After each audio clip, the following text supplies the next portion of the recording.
Hi everyone, so in the previous video we spoke about accidentals. This is part 2 of accidentals. We're doing grade 1 theory. I follow the ABRSM syllabus. I teach ABRSM at my school. If you want to see the module outlines for ABRSM in grade 1, go to www.mymusictheory.com. You'll see the outlines of the modules there. I'm sort of roughly following what the syllabus is for ABRSM off that site. So we're carrying on with accidentals. So what we're going to do is we're going to look at what happens when you put an accidental in front of a note. So what does accidental sound like? It sounds like accident. So how I like to think of it is you're driving down the road in your beautiful brand new car. The car is perfect as you bought it from the shop, and now you ride into a pole. And after you've ridden into the pole, you've had an accident and the car has been altered. So accidentals, what they do is they alter the notes. So if you take an A, right, and you put a sharp in front of it, this is an accidental, it raises the note to a new pitch. And if you take a note and you put a flat in front of it, it lowers the pitch.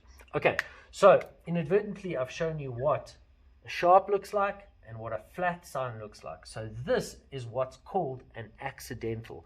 It alters the note that you are playing. In this case, the sharp raises the note, and in this case, the flat lowers the note. If you want to restore the note back down to its normal pitch, you use what they call a natural sign. And if you put a natural sign in front of the note, it brings the note down to its normal pitch. So if this is A, La, and you sharpen it, La, or you flatten it, La, you'll hear it goes up or down by a semitone. So it's very important to know what a semitone is. Okay. And a way to understand this is to draw your piano. Learn how to draw your piano. It's an invaluable tool when doing theory. So I put 9 lines, 1, 2, 3, 4, 5, 6, 7, 8, 9, and I fill in the little black notes on the piano as they appear in that configuration, in their pattern. Okay, if you don't know what that pattern is and you don't have a piano at home, find a picture of a piano on the internet or go to a virtual piano app. Right, and then we put in the notes that apply to F, G, A, B, C, that apply to this piano. Now remember, in the last video I said the black notes, there you have the black notes, are not sharps and flats. They can be, but not always. So don't live under the misconception that if there's a black note, it's a sharp and a flat. So I'm going to show you why that is right now. If you go from C, let me wrap this out. If you go from C to the next note, here's a C, and you go to the next note, which is a black note, by adding a sharp, it becomes C sharp. So in this case, a C sharp is on a black note. But if you go from E to F, right, there's an E, and you sharp that E, it becomes an F.